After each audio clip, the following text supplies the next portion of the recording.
Hello everyone. This is Dr. Rachita Misra speaking to you. Today, under the software engineering course, we will be studying the scenario based modeling. This is part of the requirement analysis modeling that we are studying for the last few lessons.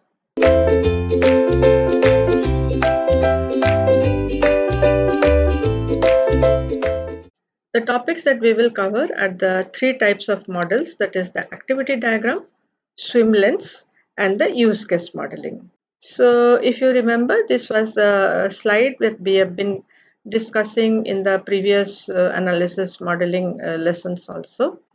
And today we are going to do the last one, that is the scenario based elements. And under it, activity diagrams, swim lanes, and the use case diagrams. The use case diagrams we have discussed earlier also in the first class on analysis model, and we are going to take a relook at the use case diagram. So what are activity diagrams? Activity diagrams provide a flow of control view among the different activities of an operation. So whenever there is an actor or an object that is doing the operation, then there will be some tasks and there will be some control flow will be there. Not only the information flow, but there will also be a control flow. So that control flow, to indicate that control flow, we are using the activity diagram.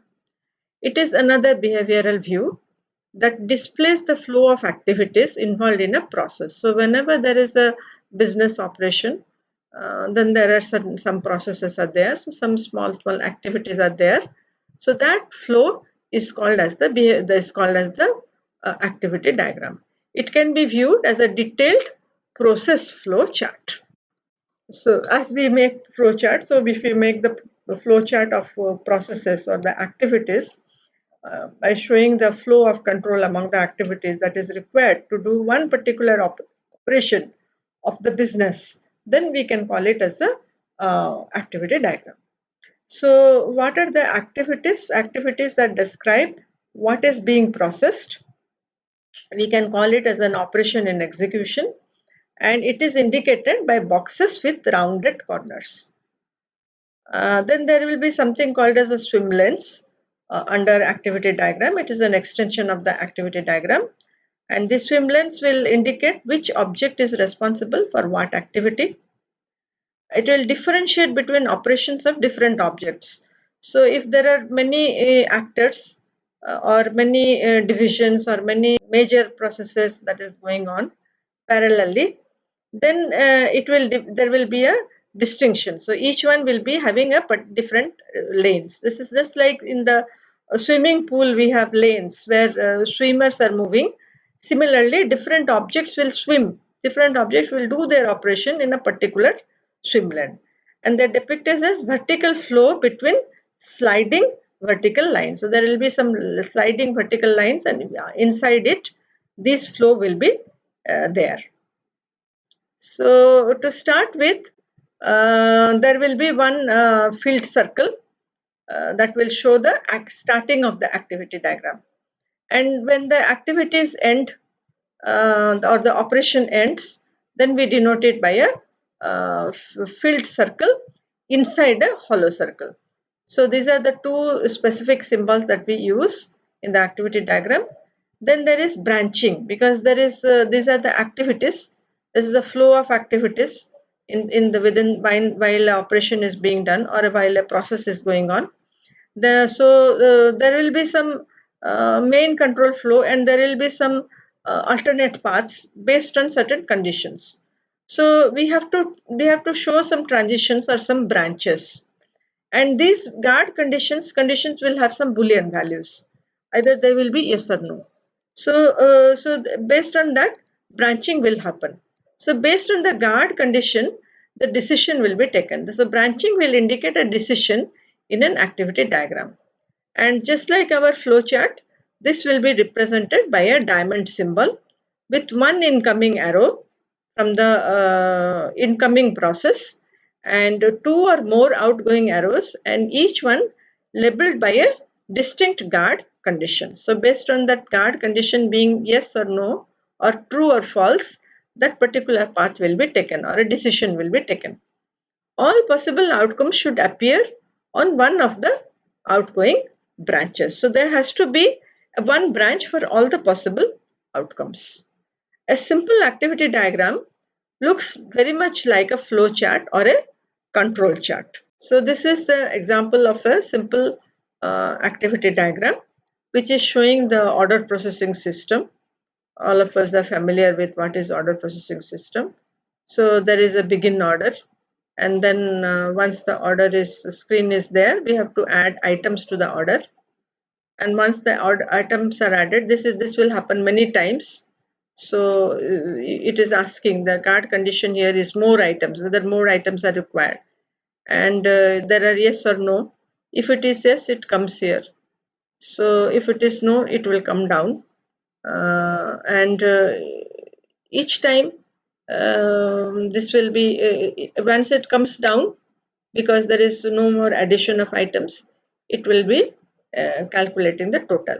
And once the total is calculated, there will has to be a confirmation from the user. So the confirm order dialog will happen. This is that process, and then it will come here, and either there will be a cancellation or there will be a place order. That means if the boolean value from the confirm order is yes, then it will be place order, otherwise it will be cancel.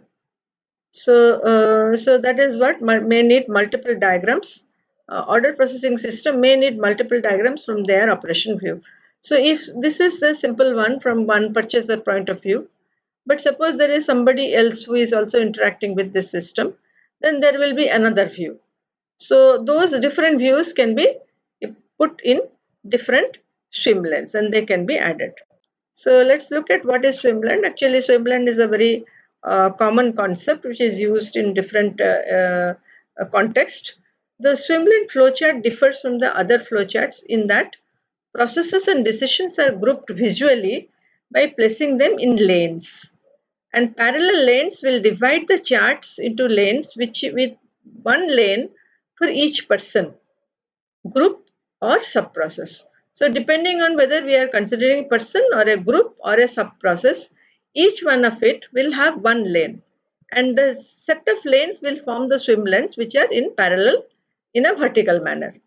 The swim lane is a visual element used in process flow diagrams or in flow charts that visually distinguish the responsibilities for the sub-processes of a business process. So each of these people will be doing some sub-process, some set of activities which is grouped into a sub-process, and their responsibility will be different. They will have different distinct responsibilities.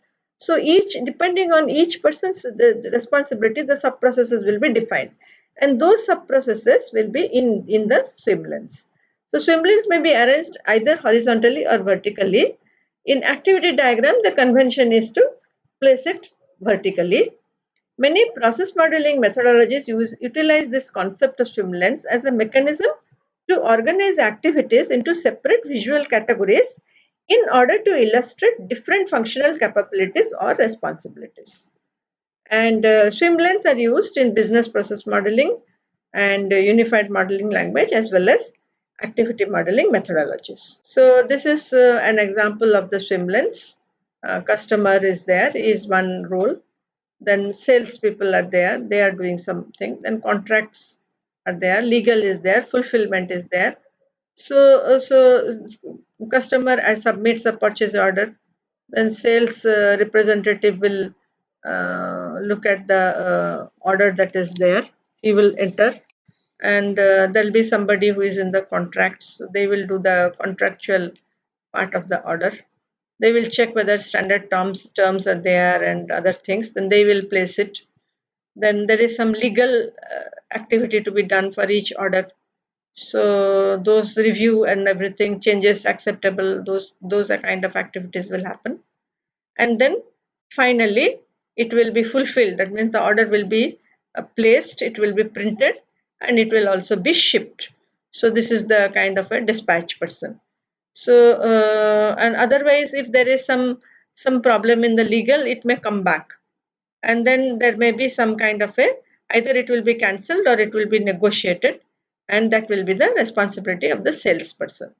So here is the customer, he is an external person, and these are all internal to the organization, and these are, each one is a swim lane, and you can see the branching, and these are the activities in the flowchart, in the activity diagram. So that is what we discussed, what we said. An activity diagram uses a synchronization bar to represent the concurrent control. Now let's look into what is synchronization. So because there are different swim lanes, and we may need to do some synchronization in the control flow. That means we want to say that all the processes will have to be completed in a particular time sequence. So we will sync it in the time sequence.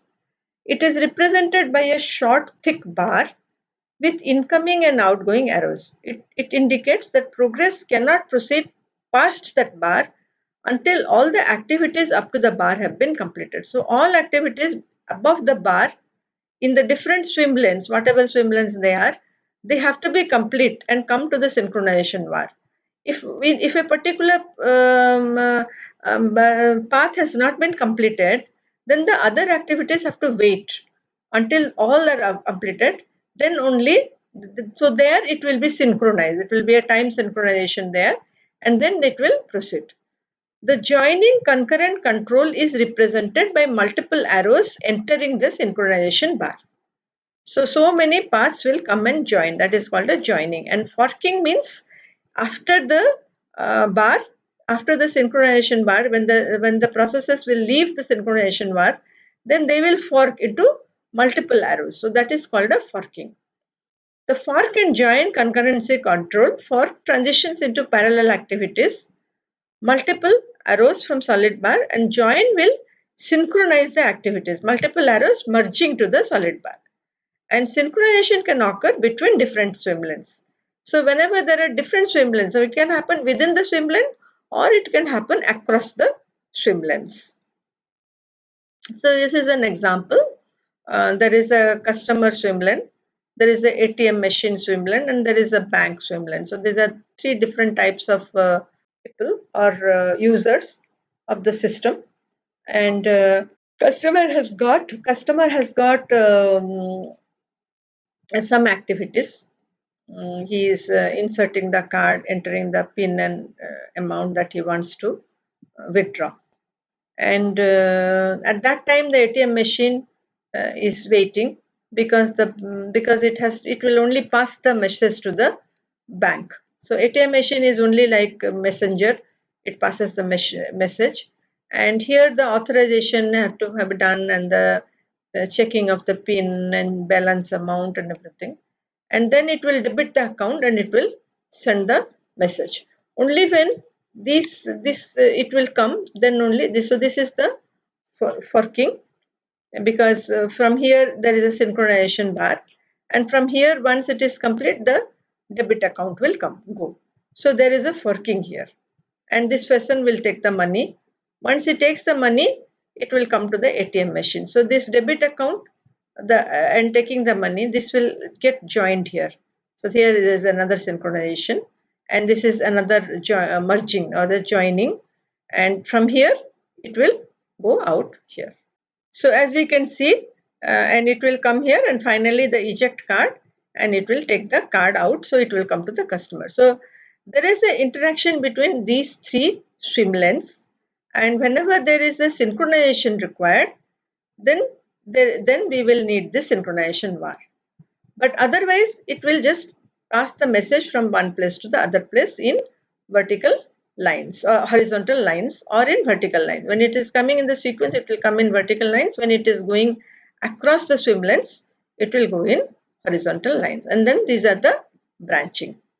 And then here is the start circle, and here is the end circle. Then we come to use case. As I was speaking to you, Use case modeling we have seen in the very first class of the elicitation and the elaboration. So we will repeat it because we have to, this is included in the behavioral class, so we will see some of these aspects. And use case depicts the user scenario. So whenever we started the user scenario analysis, under that we had studied the use case, and it shows only the externally visible behavior. And initially we only take that and then we elaborate on it. So it is expressed by the use case diagram and the use case description. So at the time of elicitation, we only collect the minimum information that we can do. And later in the elaboration phase, when we start making the behavioral diagrams, we start looking at it, analyze it, and we also decompose it, and so on and so forth. So let's look at it. In a use case diagram, just to recapitulate, we have actors, we have use cases, and we have associations.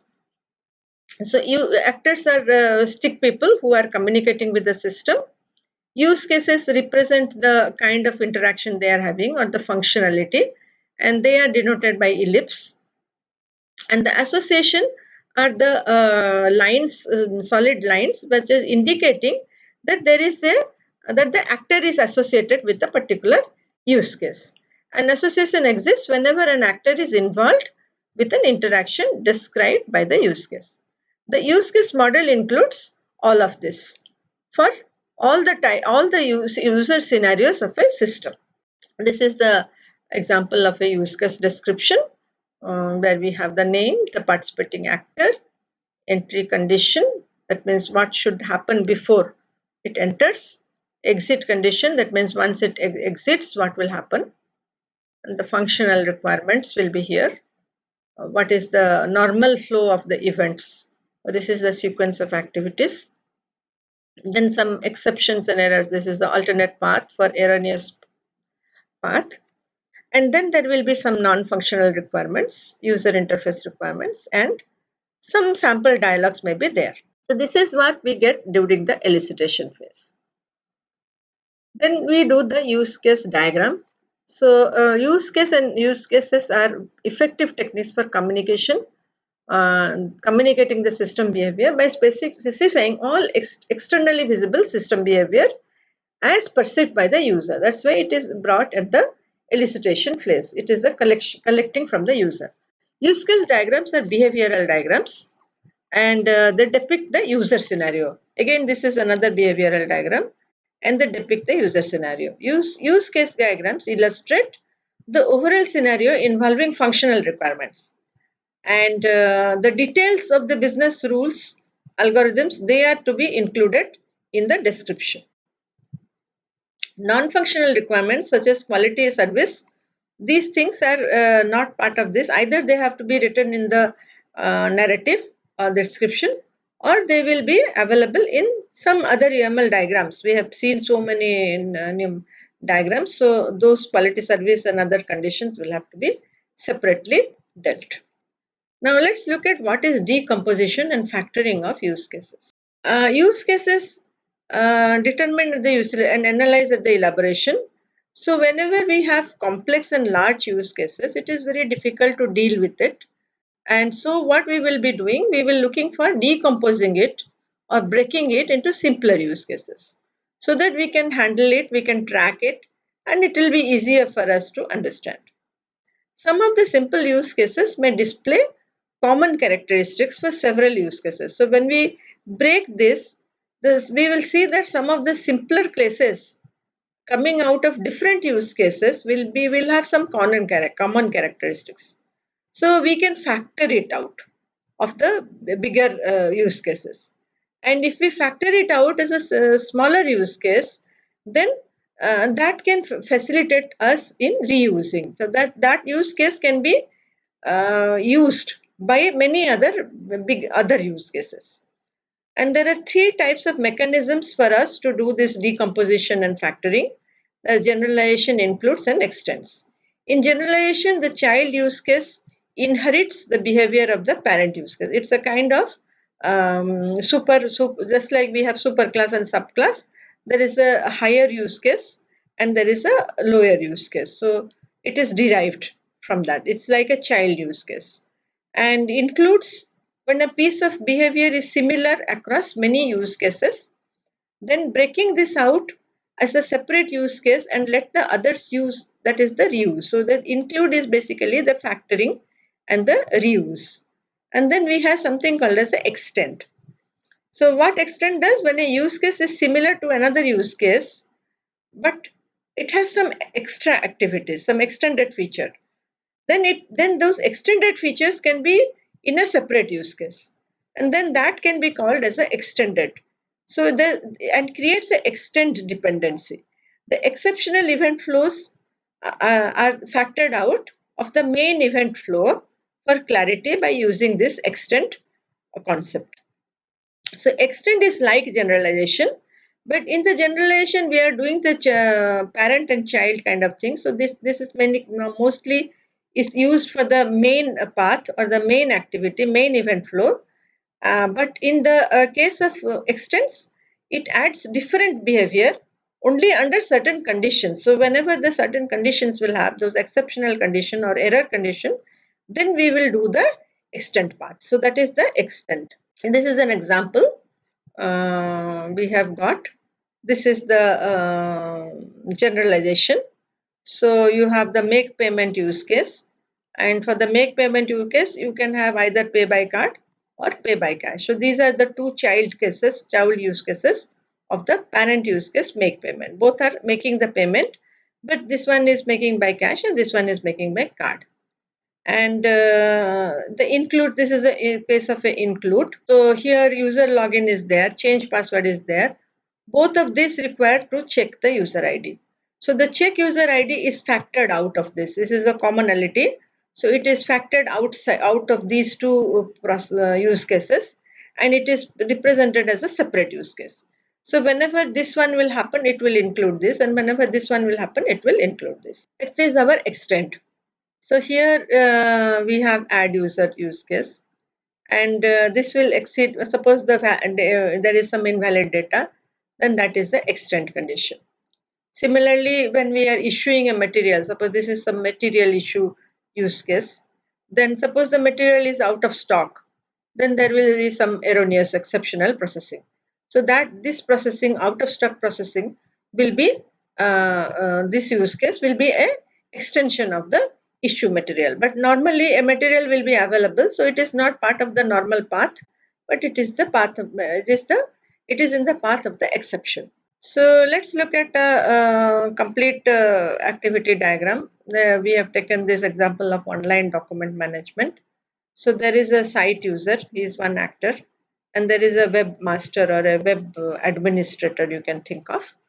And these are the association. That means these are the use cases that this site user will do. And for each use cases, the actor is being associated to it. So these are the association rows. Then these are all the use cases. So similarly, we have some use cases for the webmaster. And here there are some includes. So whenever there is a search document, there will downloaded documents or preview documents, those will be those are included into this. So these are factored out. So these things are separate.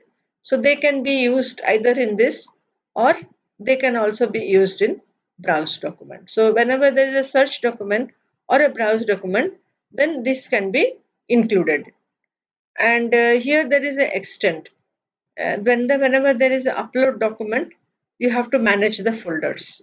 So the managing folder is an extension of the upload document. So this is not always happen, but it may happen. You may have to do some management of the folder whenever create new folders or merge folders whenever upload document is happening. So this is the extension point. And similarly, there is another extend here.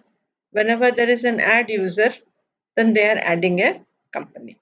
Now let's see how use cases can be organized, because we have a very large number of, in the large system we will have many user scenarios. So those will result in many use cases. So there will be so many use case description, there will be so many use case diagrams. So the use case diagrams, first of all, to denote the scope of the use case, we can use a rectangle around the use case. This is called the system boundary box to indicate the scope of the system. So anything within the box will represent functionality that is in scope, and anything outside is not. But this is not a mandatory requirement, it is an optional requirement.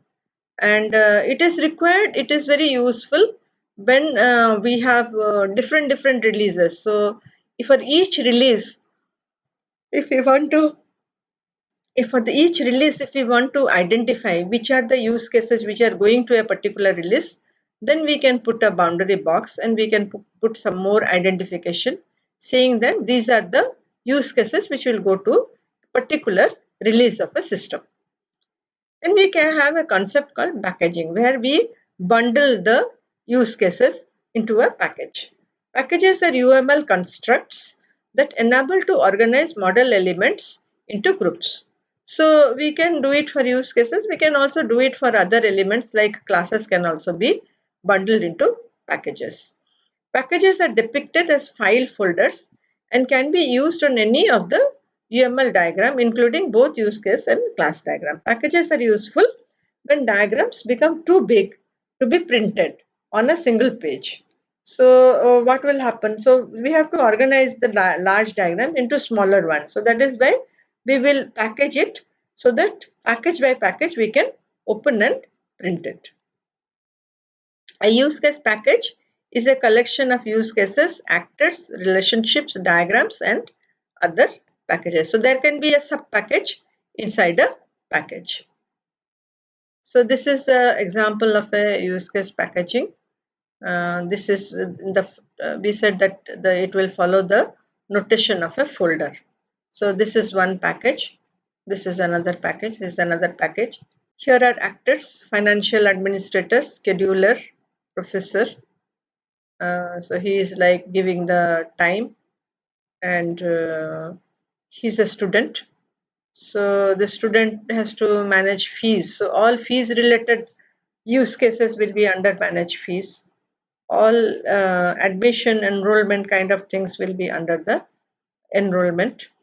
And if he has some loans or grants, then that will be a separate package. And his seminars, his courses, those things can be in one package. And there will be some schedule. So this person will also be interacting to this, and the professor will also be interacting to this. The student will interact, and the financial administrator, he will only be bothered about the loans and the fees. So he will be interacting with these use cases. So if you package it, it will be easier for us to see it. So we can denote it. Then we go to manage fees and break it, and then you have more and more of the detail level abstractions. Use case package is a collection of use case, actors, relationship, diagrams, and other packages. It is used to structure the use case model by dividing it into smaller parts, helps in displaying use case hierarchically in a set of simple diagram. That's what I was telling, that you can break it and show it in a next level in a hierarchical abstraction method. So use cases are useful for elaborating requirements. New use cases often generate new requirements as the system is analyzed and the design takes shape. So sometimes at a later point of time also some new use cases may come up. It is useful for communicating with the clients because it is the notation is very simple, and it is the language is like that of the user. And it is so it is a good way to communicate between the developer and the customer. And generating test cases is also one of its important thing. So before we end this lesson, or rather before we end the analysis modeling, I would like to show you this diagram of UML 1.x views and the diagram. So now of course it is UML 2 point something, and some of these some more diagrams have got added, and some diagrams have got the names have got changed.